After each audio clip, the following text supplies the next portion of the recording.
Thank you very much for allowing me to present some of our work here at the University of Michigan. This has really been a collaborative effort between Dr. Marr and Brandon Smith, who's now a first-year resident here at the University of Michigan. And a lot of our work has been focused on looking at both the clinical prevalence as well as natural history of Chiari malformation in adults as well as in pediatric patients. We do not have any disclosures.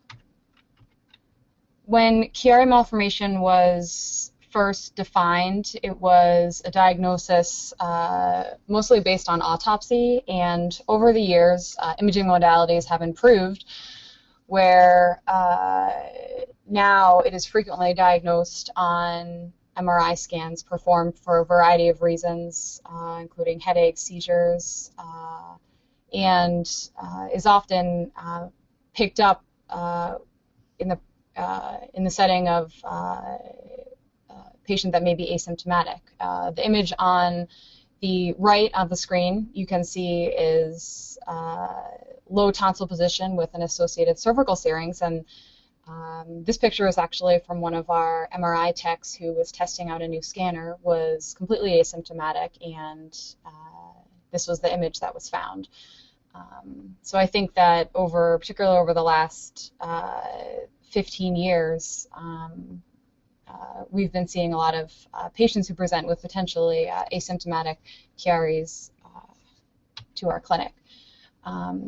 This led us to think a little bit more about how the definition of Chiari originated and where the threshold of 5 millimeters below the foramen magnum arose from.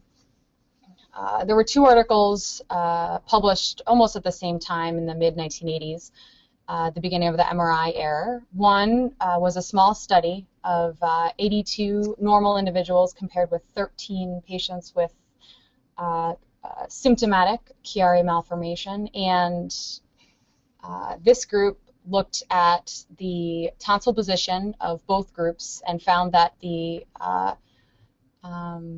upper limit of tonsil position in the Chiari patients was 5 millimeters below the foramen magnum, and therefore suggested this as a defining cut point for Chiari malformation.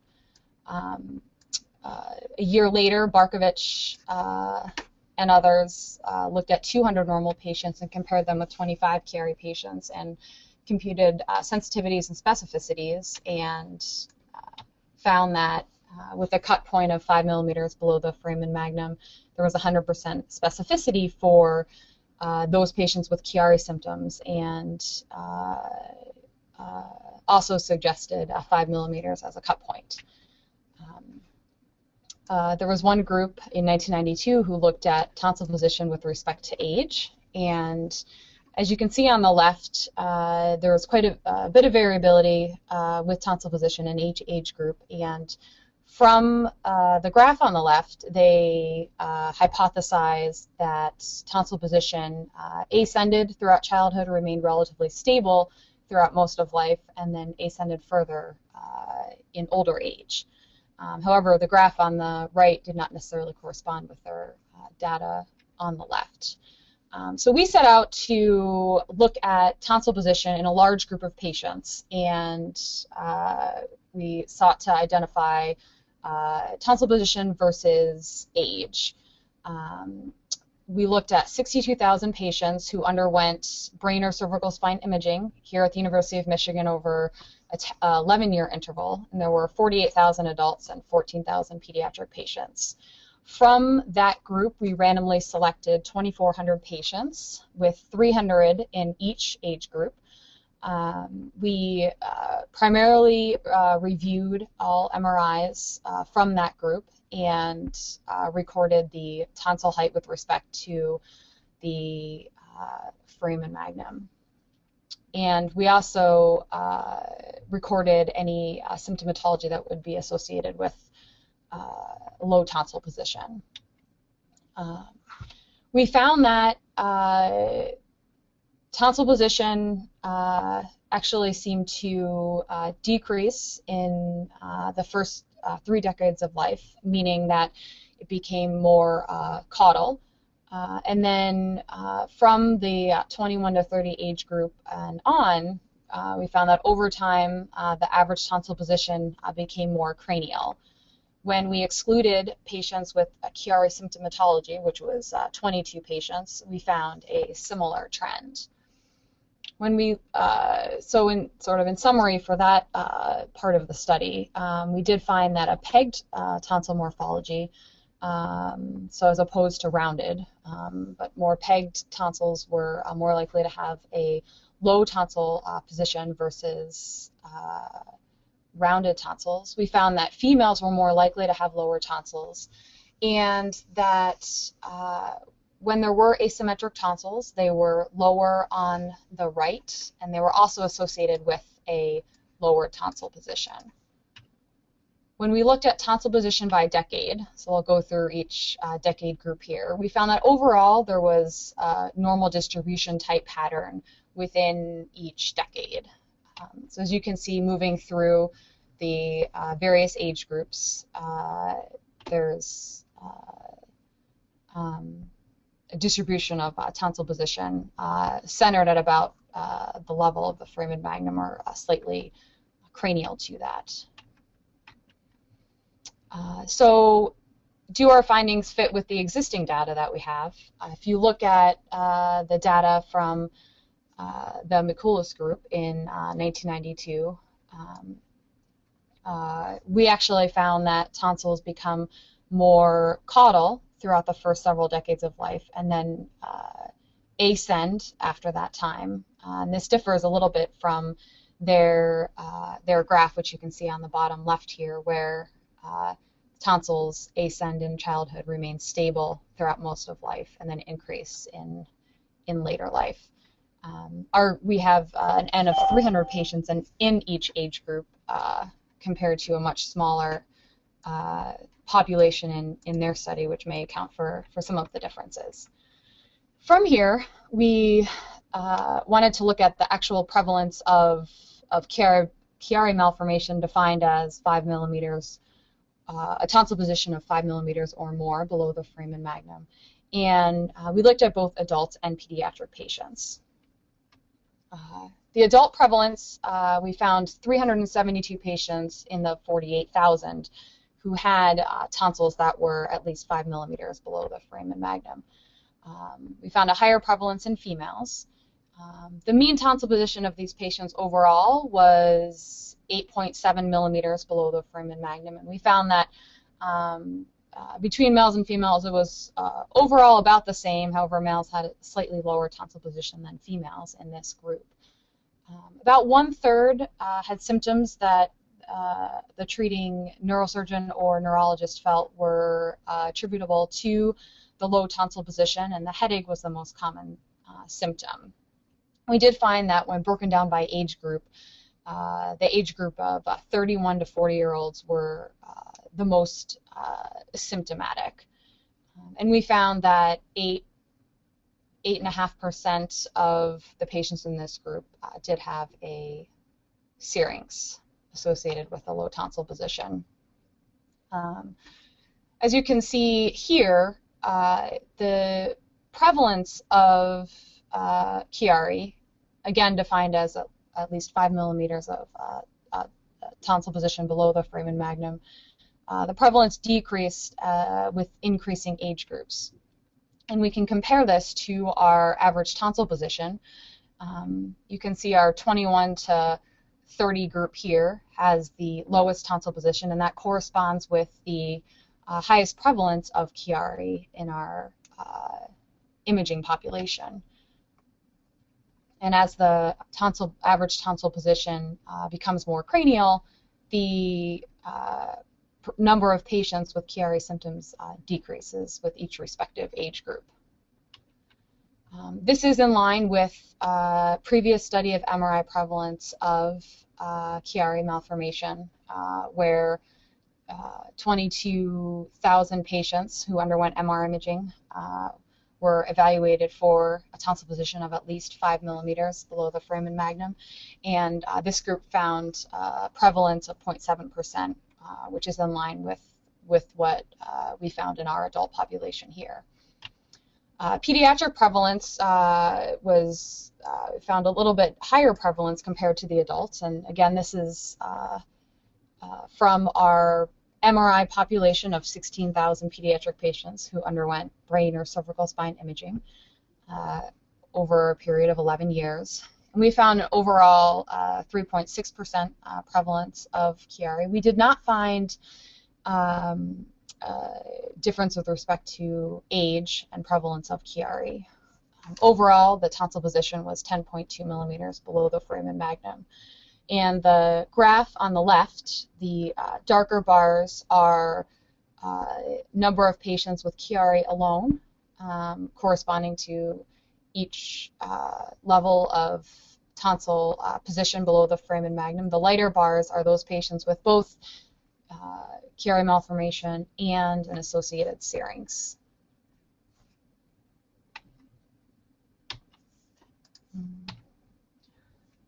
When we looked at the group as a whole, the gender distribution for Chiari was about equal. So for males and females, each group had a prevalence of about 3.5% in our MRI cohort.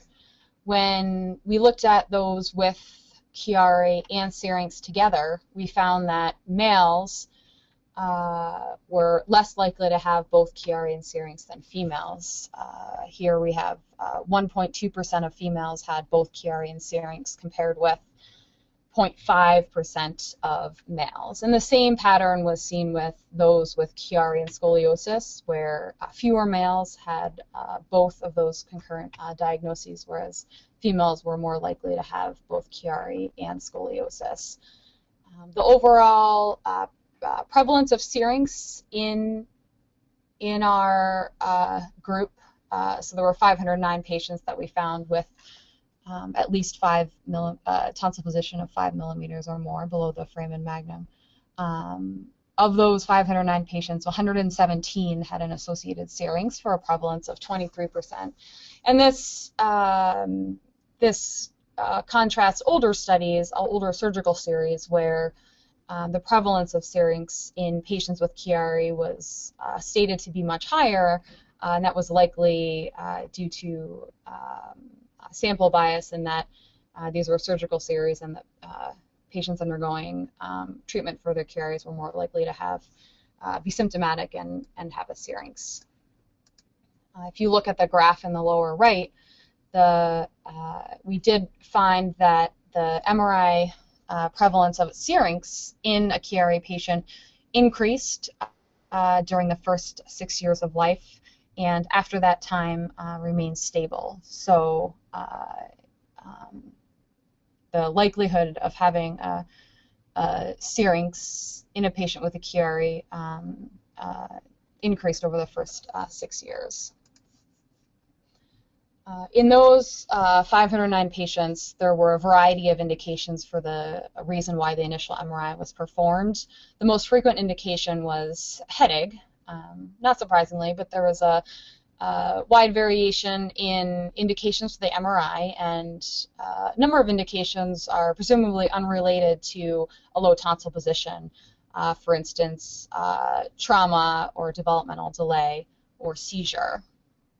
And from our group of 509 pediatric patients, 68% were asymptomatic at the time of presentation, and where the neurologist or neurosurgeon did not feel that there were any symptoms that were attributable to a low tonsil position.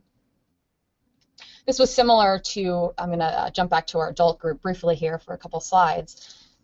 We have found a similar pattern in our adult group where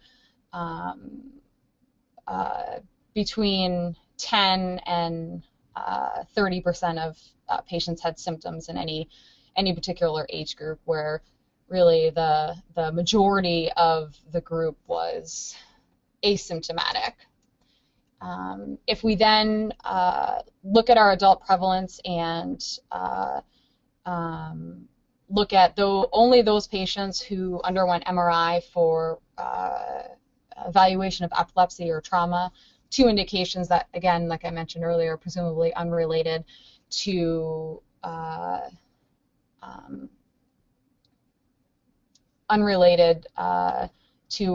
tonsil position.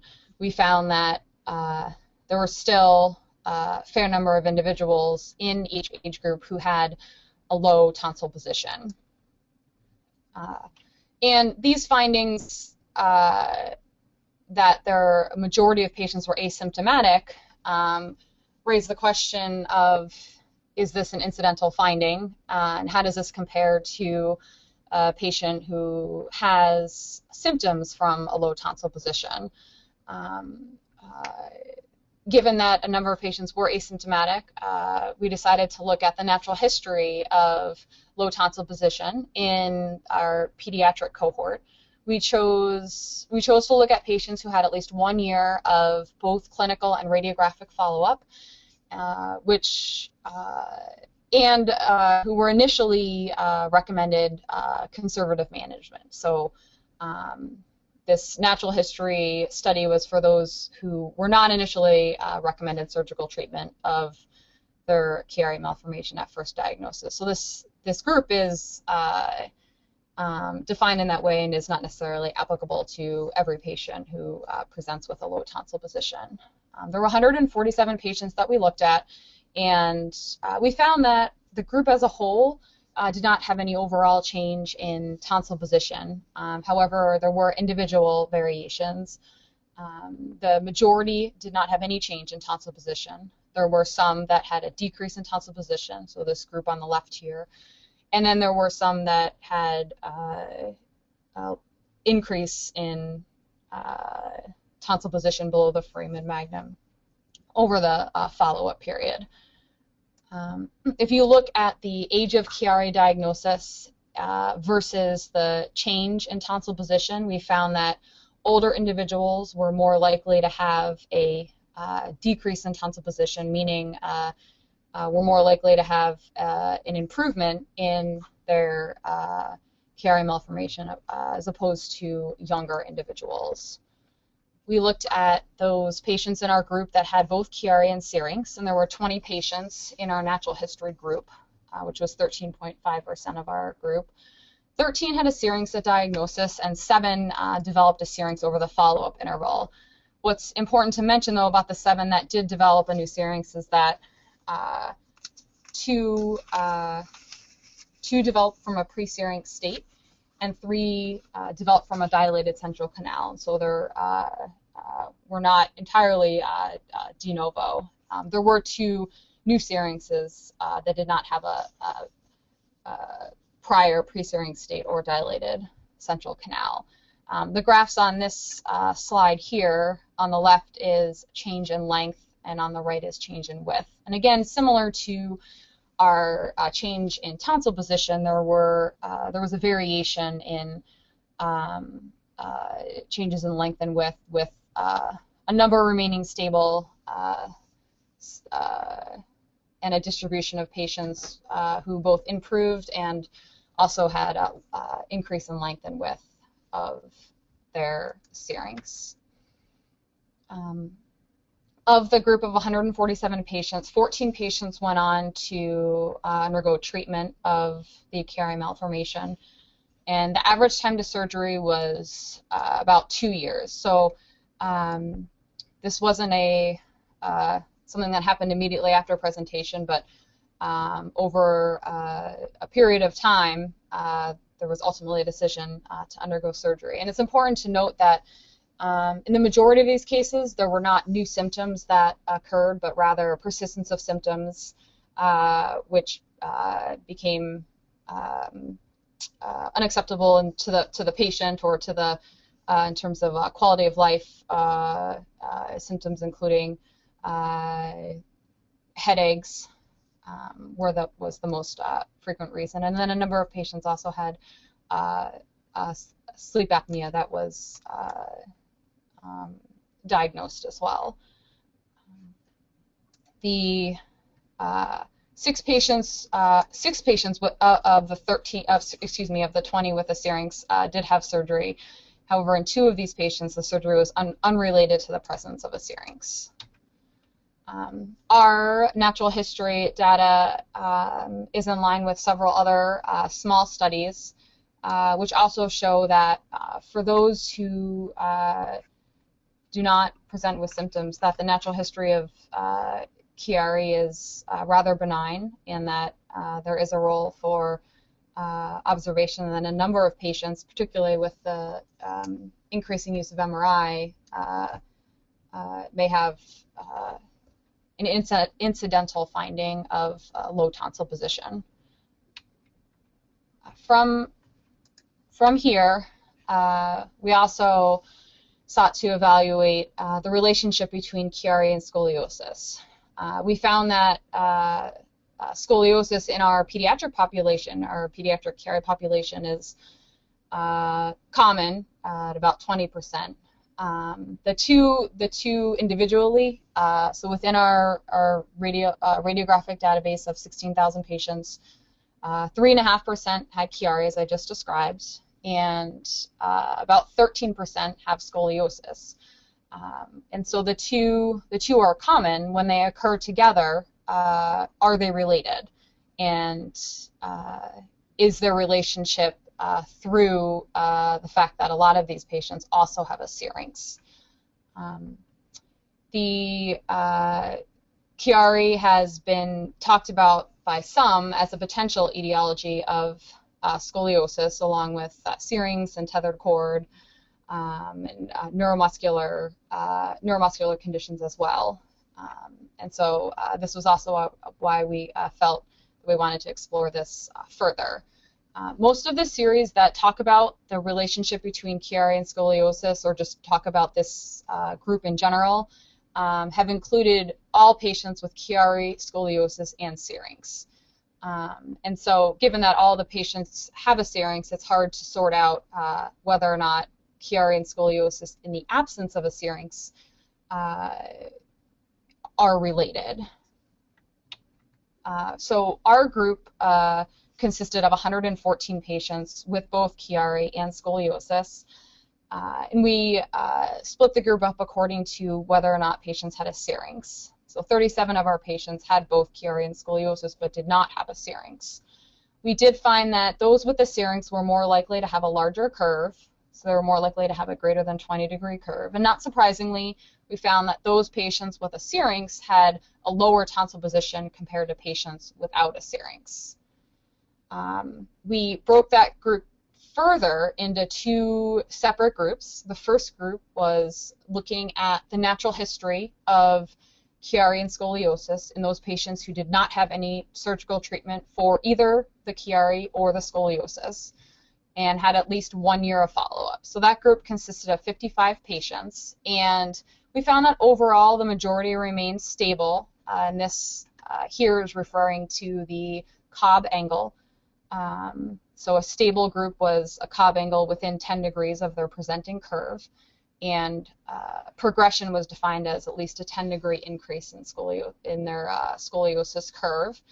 And we found that the trend was similar to what you might expect for idiopathic scoliosis, in that the younger patients, as you can see here, the age at Chiari diagnosis, younger patients were more likely to progress than older patients. What we did not find was a significant difference between the presence of a syrinx in those that progressed versus those that were stable or those that regressed. And then finally, we looked at one other subset of our scoliosis and Chiari patients, and those were all the patients who underwent treatment for their Chiari without having undergone any treatment for their scoliosis. And we found that that their main difference between the 2 groups, so we split up outcome into two different groups. One were patients who did not require any further surgery in the way of a fusion for their scoliosis, versus the group that required either a subsequent fusion or a repeat decompression. And this group of 23 patients, 20 of the 23 underwent subsequent fusion, and 3 of those underwent a repeat Chiari decompression. And what we found was that, not surprisingly, the group that had a lower initial curve, so 27-degree curve, did not need a surgery following their initial Chiari decompression, compared with those who did need repeat surgery had an average presenting curve of almost 50 degrees. And when you take the last 2 slides and sort of combine them together and try to answer the question of whether or not Chiari and scoliosis, whether or not there is a relationship in the absence of Syrinx, we have a couple of points that I just wanted to point out.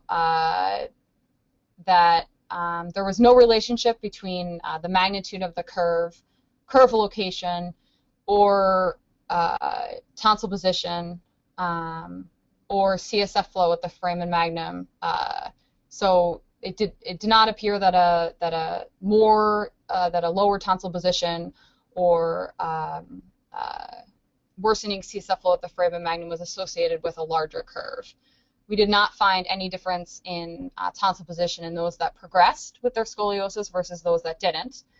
The progression of a curve in our natural history cohort was associated with age, which also mirrors that in idiopathic scoliosis, and also that 43% of the patients without a Syrinx needed a second surgery versus only 23% of those with a Syrinx, highlighting that decompressing the foramen magnum for a low tonsil position in those without a Syrinx does not do much to affect the natural history of scoliosis, therefore arguing against a direct relationship between the two in the absence of a Syrinx. We did find several pieces of information that argued potentially for a relationship, but what I want to point out is that our group is very small. We started with 114 patients and then further analyzed 2 separate subgroups of 55 and 87 patients, and it's hard to draw any strong conclusions based on a group with such small numbers. So we decided to take a step back and actually look at our whole imaging database as a whole. There were 13,500 patients who underwent brain or cervical spine imaging over a 10-year interval, and we decided to look at the relative contributions of Chiari and Syrinx to scoliosis. And so we felt it was important to have a large group of individuals who did not have Chiari, who did not have a Syrinx, and who did not have scoliosis, and to look at the entire group as a whole and perform a multivariate regression analysis to control for the presence of a Syrinx, to control for age, and to control for a female sex in looking at the outcome of scoliosis. And so what we found was, when looking at our large group of patients, that when you do control for these four factors, 4 independent variables, that the female sex, older age, and Syrinx status, you were more likely to have scoliosis. However, when you control for these 3, the presence of a Chiari did not make you more likely to have scoliosis. And we feel that looking at it in this fashion is makes a lot more sense, given that the numbers are a lot larger and that we have a large group of patients who do not have Chiari but potentially have scoliosis.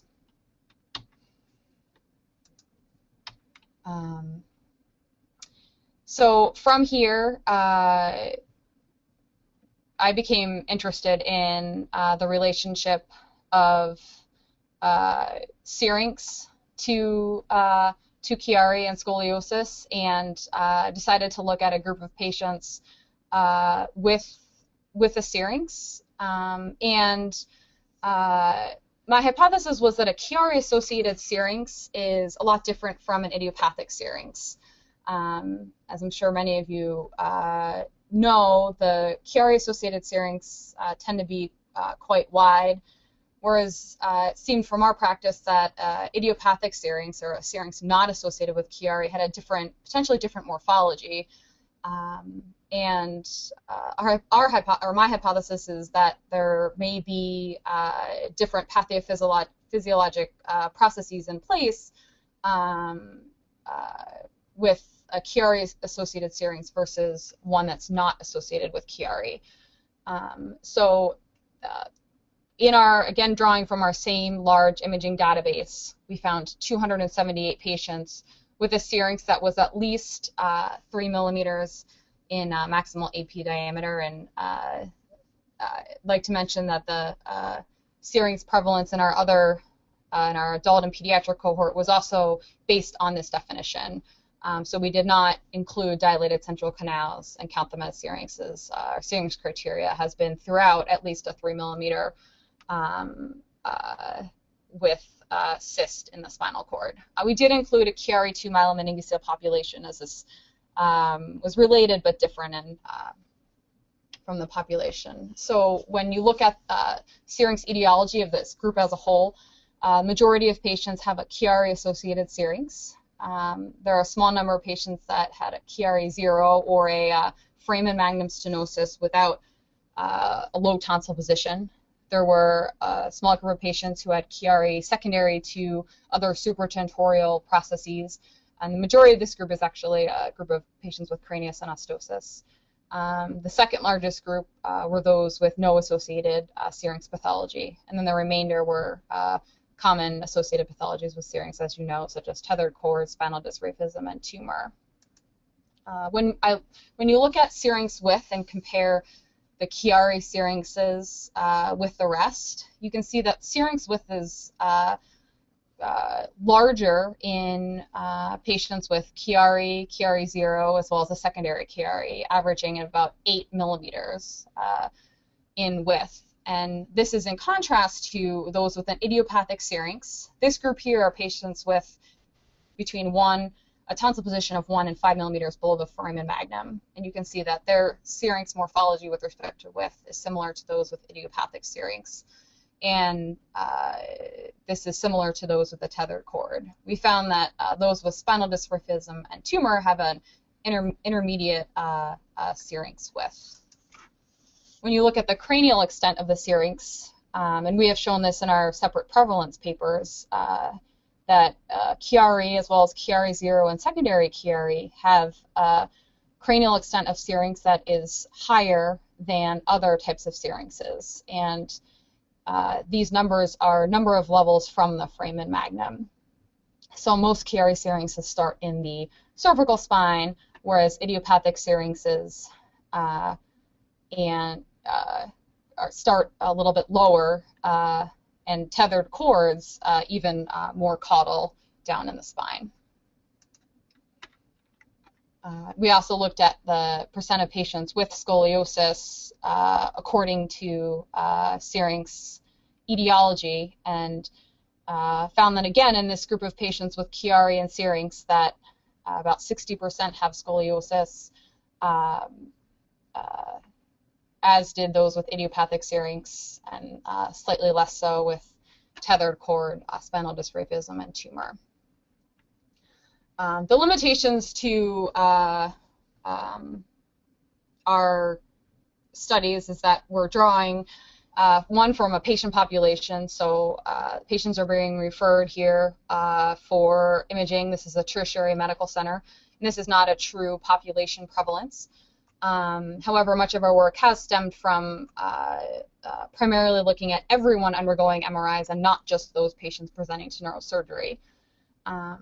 In terms of our tonsil position, the tonsil position may be influenced by other factors such as head position, flexion, and extension, and there's no necessarily standard position in which everyone is, which an MRI scan is performed in, so there may be subtle variations with head position. As we mentioned before, indications for imaging may vary, and they may vary by age, and so there may be different detection biases for Chiari depending upon imaging indication. So in conclusion, we found that the prevalence of Chiari does vary by age, and that when talking about prevalence of Chiari, age should be taken into consideration. The definition of a normal tonsil position varies by age and should be expected to change throughout an individual's lifetime. We did find that the tonsils appear to be the lowest during the 2nd to 4th decades of life. Tonsil position, like most morphometric measurements, appears to follow a normal distribution, and that tonsil position below 5 millimeters or greater than 5 millimeters below the foramen magnum should not be considered a cut point with necessarily associated pathological implications. Conversely, particularly in the case of a Chiari 0, tonsil position less than 5 millimeters is not necessarily normal and could be associated with symptoms in some individuals. Chiari is common, and it's an often incidental finding in the increasing number of patients that are undergoing MRI. The natural history of Chiari in those who are initially selected for conservative management is generally benign, and in most cases it is unlikely that Chiari is associated or causes scoliosis when a syrinx is not present. And finally, syrinx morphology differs by etiology, and Chiari-associated syrinx is wider and more cranial than syrinx which is not associated with Chiari malformation. I'd like to acknowledge our group here at the University of Michigan. Brandon Smith and Dr. Marr particularly have done a lot of this work, particularly most of the adult work, and much of this presentation would not be and work would not be possible without both Brandon and Dr. Marr.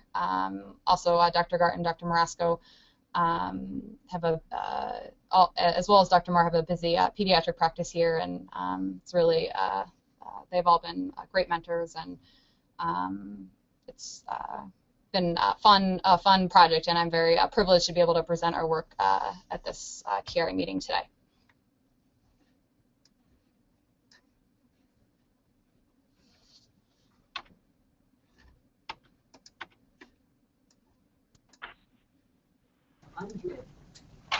All right. Can you hear me all right? Yeah. Yes. So thank you so much. This is extremely interesting. So why don't people out there on the internet ask your questions first, if you can. Can you hear me? Yes, we hear you. Is it okay if I start with the question?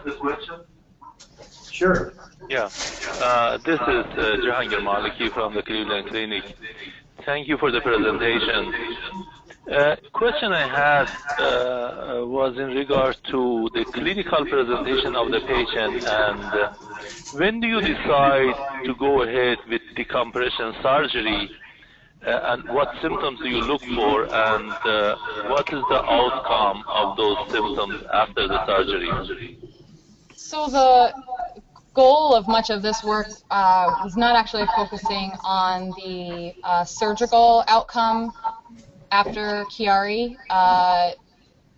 There's a wide variation in the indications for Chiari surgery that I think are not necessarily uniform, and that's definitely an area that also needs further investigation. To simplify Chiari presentation, we decided to base our symptomatology on whether or not the treating physician felt like the patient was symptomatic. So that could vary depending upon each patient and each treating physician.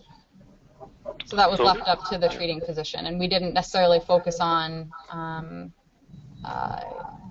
We did not determine from a research standpoint who was symptomatic, who wasn't. We went with the treating physician's assessment of the patient. Okay, thank you.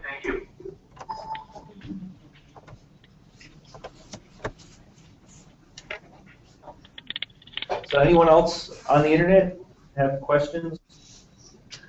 Yeah, I have a question. Bryn, can you hear me? Yes, we hear you. Hi, Jen, that was a great talk. This is Frank Loth from University of Akron. Really interesting.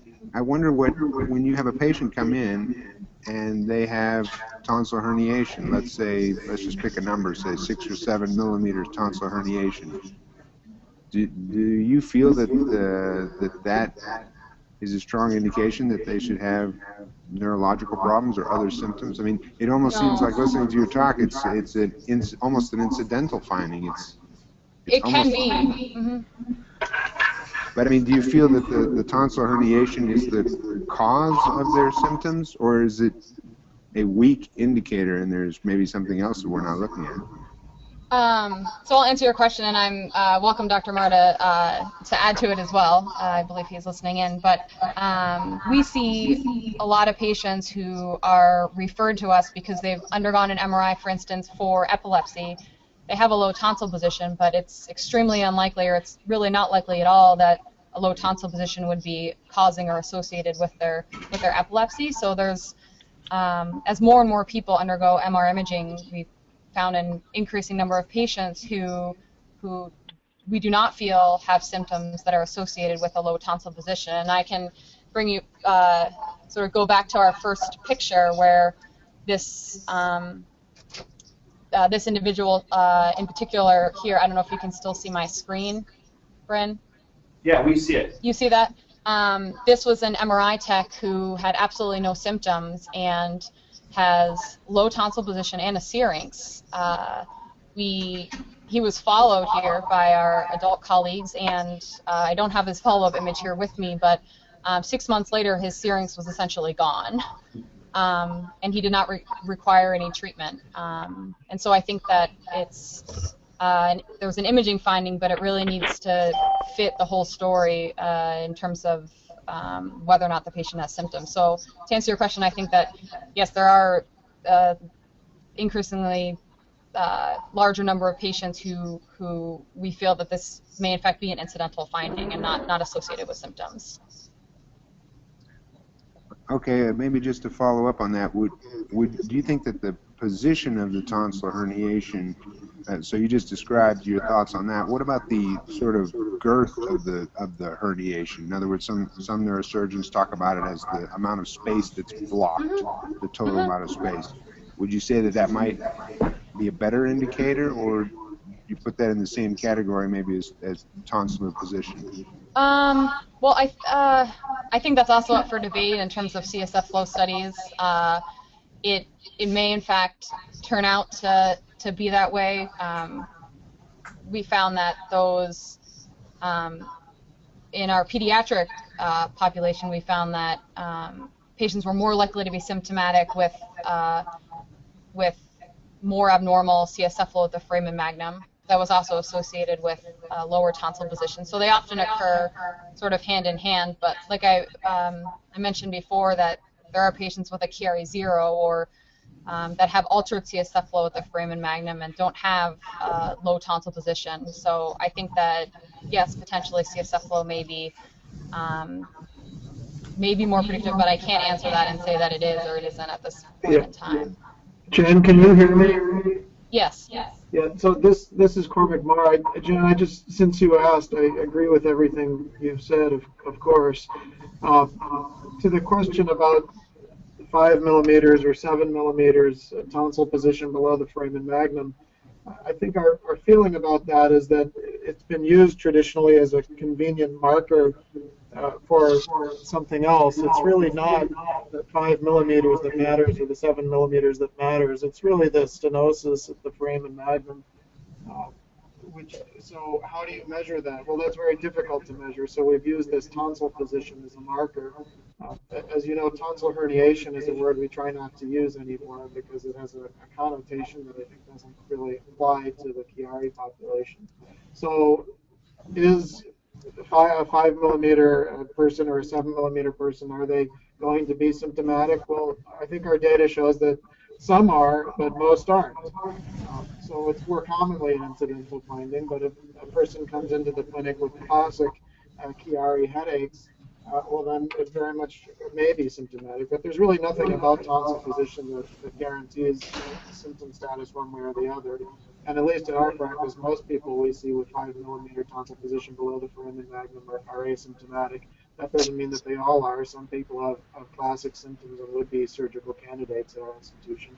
And as you mentioned, some patients with Chiari 0 with less than 5 millimeter tonsil position below the foramen magnum might have a spinal syrinx, might have classic Chiari symptoms, might have a tight foramen magnum, might not measure as a typical Chiari 1 patient, but they are also pretty good surgical candidates even for a traditional Chiari operation.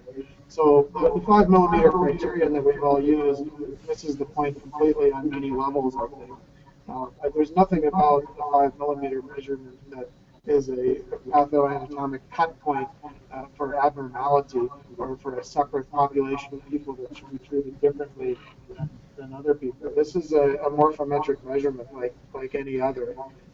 And I think that Chiari malformation, when it's properly considered, should be considered in a way. It's a different process, of course, than spinal stenosis, but we have to consider it, I think, in the same way, in that sometimes we see spinal stenosis that is very severe but is asymptomatic, and sometimes we see spinal stenosis that's less severe and is quite symptomatic. This is, I think, a stenosis phenomenon in its own way. It needs to be considered in that way rather than in, I think, an overly simplistic 5 millimeter way. Having said that, we're all sort of stuck with this for now because there's not really any better way to define it. So, okay, listening to what you said, if I was to come up with a parameter that gave you a better measurement of spinal stenosis, and we went back on all of your 13,000 imaging cases, do you think the story would have come out a little different? So let's go ahead and say that tonsillar position is not a good marker. But if I came up with a marker that showed me how tight it is at the foramen magnum, do you think it would have worked better? Maybe a little better. I don't think that there's going to be a measurement that is going to correctly identify all symptomatic patients versus all asymptomatic patients. We might find something that's a little bit more sensitive and specific than our current 5 millimeter definition. That frankly wouldn't be hard to do because 5 millimeters is not sensitive or specific. On the other hand, we've all seen people with very tight foramen magnums with a lot of tonsillar descent that are asymptomatic. So I don't think you're going to, at least on a morphometric level, I don't think you're going to find a anatomic marker, a pathoanatomic marker that is going to correctly split those up. It's going to still be a clinical decision.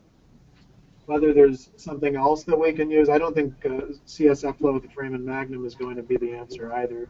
Could CSF flow somewhere else be the answer? Could something else we're not thinking of now be the answer? I think that's possible. But again, based on what we're looking at, I don't think you're going to be able to divide the symptomatic from the asymptomatic group completely correctly just based on pathoanatomic markers alone. With respect to CSF flow at the foramen magnum, I think it's very interesting. It's useful from a research standpoint, and I think it will help us understand the pathophysiology of the people who are suffering from this syndrome.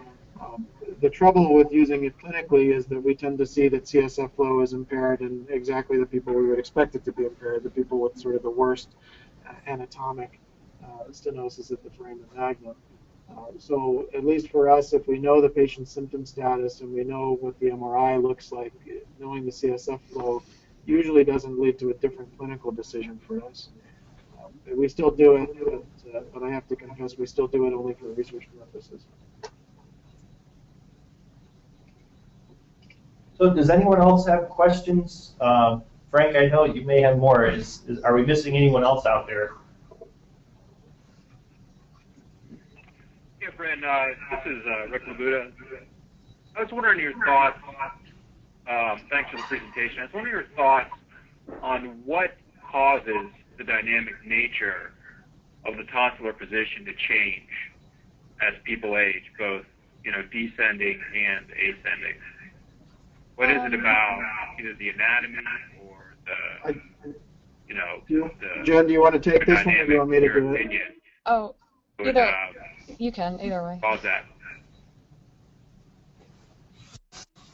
So So I'll take a stab at that.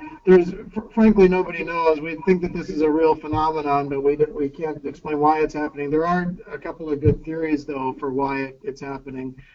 The Penn State group, the Pediatric Neurosurgery group at Penn State, has been doing quite a lot of research on skull volumes with 3D computational technology with CT scanning, as well as brain volumes. And they showed me at the last meeting I attended a really interesting curve where they looked at skull volumes versus brain volumes as it relates to changes in age. And they can show essentially the inverse curve of our curve of tonsil position over time. So they think that this really makes perfect sense as a sort of a simple volume as status of what the skull is versus what the brain is over age. And that, I think, is the most likely explanation. Other than that, it really hasn't been very well defined. So just an idea, would it be possible to measure the brain volume versus the skull volume in this set of your patients and see if that was more indicative? Yeah, it would be, and the group at Penn State has mentioned that would be an interesting future project for us. So yeah, I think that's out there. It would be interesting to do, and I think, in my opinion, it probably explains a lot of what pediatric skull volumes change in unpredictable ways early in life, which is, I think, why we have the spread of tonsil position that we do in infants. And then it becomes a little bit more predictable over time as our brain volumes shrink, our skull volumes remain stable. So does anyone else have questions out there? So I had a quick question, well, hopefully quick. In your 503 patients of Chiari, you had 23% with Syrinx, and you had a really nice chart of all the different symptoms for that group. Mm-hmm. And I'm just thinking to the study by Dr. Obizu. I don't know if Dr. Obizu is still online, but they did, a bunch of other morphometrics. They did something like 19 morphometrics, I believe. And I'm wondering if it would be useful to try and correlate some of those symptoms with different morphometrics. Mm-hmm. I don't know if you've thought of that, or because right now obviously your focus is you have a huge volume of subjects, and it's probably not practical to do 19 measurements on each of those. But Yeah, if you could, do you think that would be telling about some of the pathophysiology? I think to echo what Dr. Marr said earlier, in that there's probably unlikely to be a single radiographic predictor of whether or not someone is symptomatic. I guess it could be potentially useful, however, probably unlikely. Yeah. I think it would be a good study to do. It would be very time-consuming.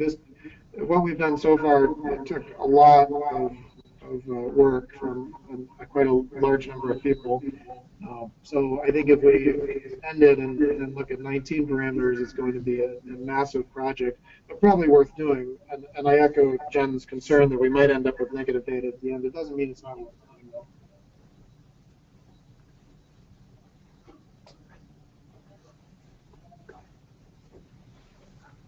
This is Phil Allen. I enjoyed your presentation. You've got a great sample size, but even with your skull volume versus brain volume hypothesis, the thing that I found curious was that your patient's symptoms, their severity peaked around 40, but the tonsil position peaked around 30.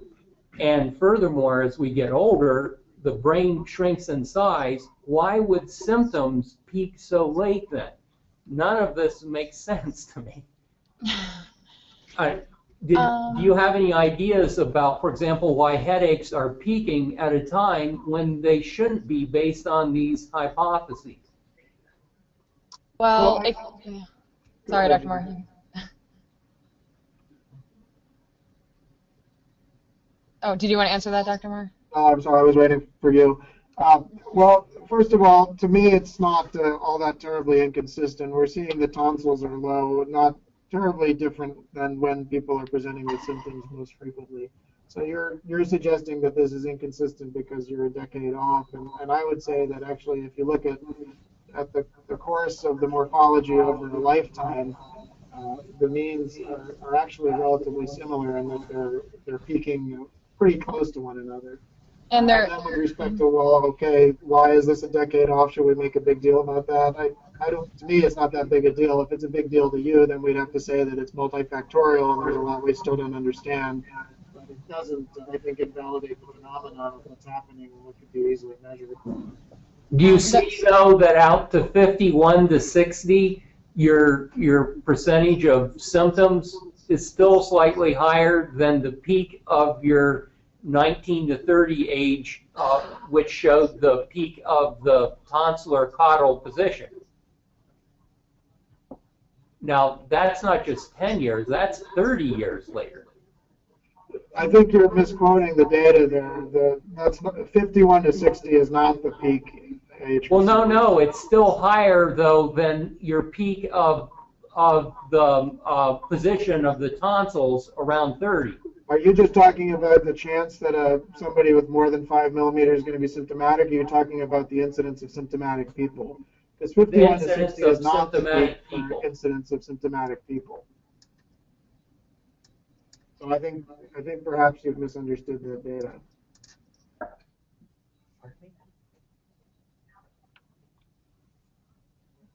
So does anybody else have questions in the room here? Or online? So Dr. Strahle, we thank you so much for taking the time to present this really incredible work. We've been reading your papers and passing them around. It's awesome to hear it from you and learn about it. I'm going to post up this presentation online so people can pass it around. You can send a link to other people. And I guess at this time we'll end the meeting. Okay, thank you very much, Bryn.